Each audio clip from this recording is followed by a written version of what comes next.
بسم اللہ الرحمن الرحیم۔ السلام علیکم، میں ہوں آصف نثار غیاثی۔ لاہور میں ایک ڈی ایس پی نے جو کچھ کیا وہ انسانیت کے لیے ایک شرم کا مقام بن چکا ہے، اور حیرت ہوتی ہے کہ کوئی شخص اتنا بھی گر سکتا ہے، انسانیت کے درجے سے اتنا وہ نیچے جا سکتا ہے کہ وہ اپنی اکلوتی بیٹی کو، اپنی سگی اکلوتی بیٹی کو اور ساتھ میں بیوی کو کھانا کھلا کے پھر آرام سے لے جا کے دونوں کو قتل کر کے دونوں کی لاشیں پھینک کے پھر گھر آ کے 2 مہینے تک آرام سے ڈیوٹی بھی دے سکتا ہے۔ یہ سب کچھ ہوا ہے لاہور میں، اور اب ہم نے دیکھنا یہ ہے کہ آیا اس ڈی ایس پی کو سزا ملتی ہے کہ بیٹی بند اس کو بچانے کی کوشش کرتے ہیں، اور اس کے ہمدرد کون ہیں؟ کیا اب بھی اس کے ساتھ کوئی ہمدردی کرنے والا ہے؟ اور بی بی سی نے بھی اب اس حوالے سے ایک تفصیلی رپورٹ جاری کی ہے اور بہت سارے سوالات کا جائزہ لینے کی کوشش کی ہے۔ رات کے وقت ایک حاضر سروس ڈی ایس پی کا فون 5 گھنٹے کے لیے کیسے بند ہو سکتا ہے؟ اس فون کی بندش اور سالی کی شکایت نے جو اس نے وزیر اعلیٰ مریم نواز کو بھجوائی تھی، اس نے اس ڈی ایس پی کا اصل چہرہ بے نقاب کرنے میں اہم کردار ادا کیا۔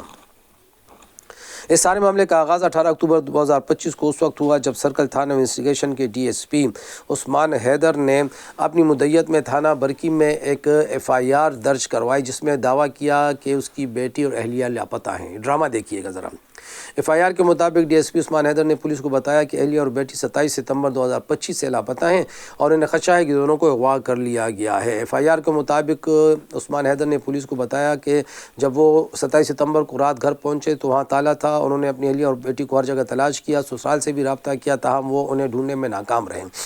پولیس کے ایک حاضر سروس کے افسر کے اہل خانہ کی گمشدگی معمولی بات نہ تھی، لیکن ساتھ ہی یہ سوال بھی اہم تھا کہ دونوں خواتین 27 ستمبر کو لاپتہ ہوئی تھی، تو اس کی گمشدگی کی رپورٹ 18 اکتوبر کو کیوں درج کروائی گئی؟ سب سے پہلا سوال تو یہ تھا، اور پولیس نے اس وقت اس پہ کوئی شک نہیں کیا، یعنی بیٹی بند کو بچانے کی کوشش ہم قرار دے سکتے ہیں۔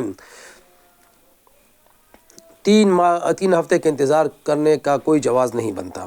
اس بارے میں مقدمے کی تحقیقات کی نگرانی کرنے والے ماڈل ٹاؤن کے ایس پی انویسٹیگیشن نے برطانوی نشریاتی ادارے کو بتایا کہ خواتین کی 27 ستمبر کو گمشدگی کے واقعے کے تقریباً 1 ہفتے بعد ملزم نے اچ شریف میں اپنے سسرال سے رابطہ کیا۔ انہوں نے اپنی اہلیہ سمیہ اور اپنی بیٹی خنسا کی گمشدگی کے بارے میں مطلع کیا۔ وہ اپنے سسرال میں اپنی ساس اور سالی کے پاس گئے، وہاں جا کر گمشدگی کی اطلاع بھی دی۔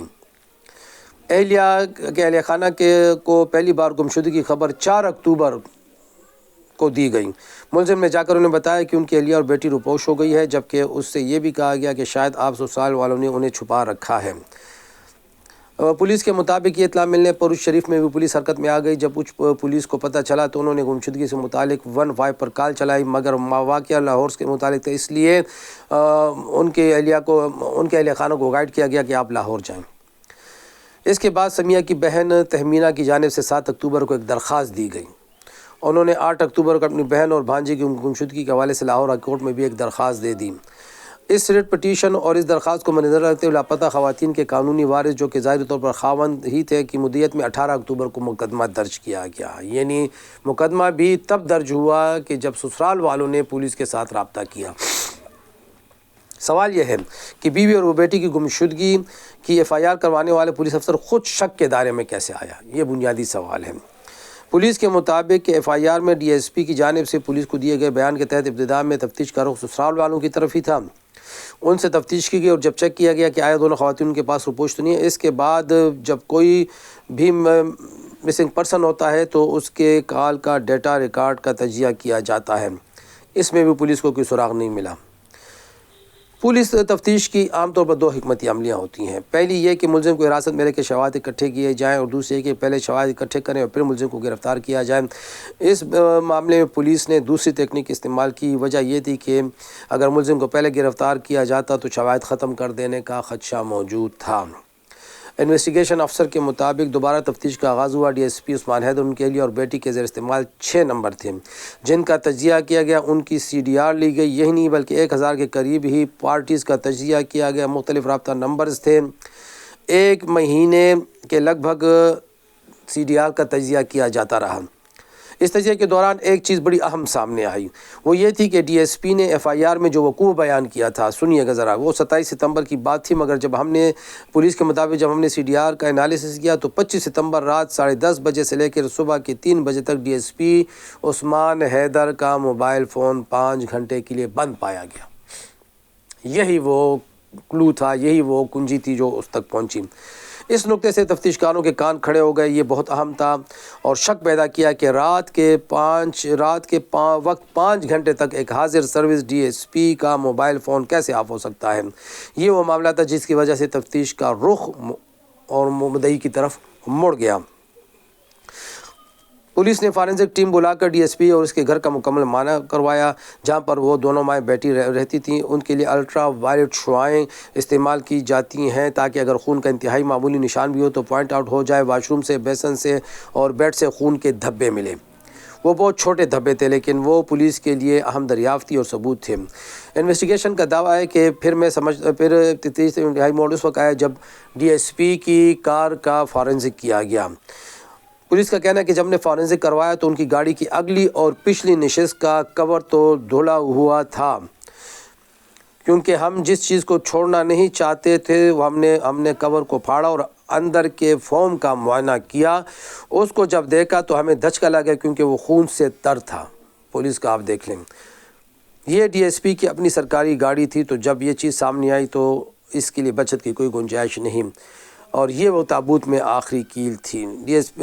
یوں پولیس قاتل تک تو پہنچ گئی، پھر ثبوتوں کا سلسلہ شروع ہوا۔